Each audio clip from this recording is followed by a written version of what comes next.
ابو سلمہ رضی اللہ تعالی عنہ کہتے ہیں کہ میں نے حضرت عائشہ رضی اللہ تعالی عنہا سے پوچھا، اماں جان، مجھے نبی صلی اللہ علیہ وآلہ وسلم کی نماز کے حوالے سے کچھ بتائیے۔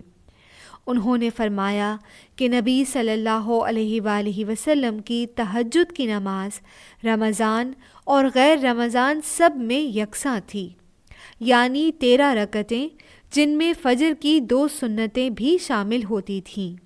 میں نے عرض کیا کہ اب مجھے ان کے نفلی روزوں کے متعلق بتائیے۔ انہوں نے فرمایا کہ بعض اوقات نبی صلی اللہ علیہ وآلہ وسلم اتنے روزے رکھتے تھے کہ ہم کہتے تھے اب نبی صلی اللہ علیہ وآلہ وسلم روزے رکھتے ہی رہیں گے، اور بعض اوقات اتنے ناغے کرتے تھے کہ ہم کہتے تھے اب نبی صلی اللہ علیہ وآلہ وسلم ناغے ہی کرتے رہیں گے۔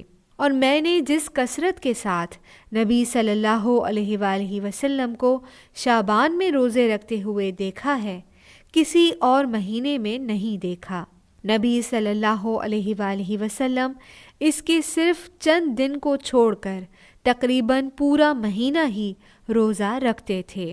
مسند احمد، حدیث نمبر 23031۔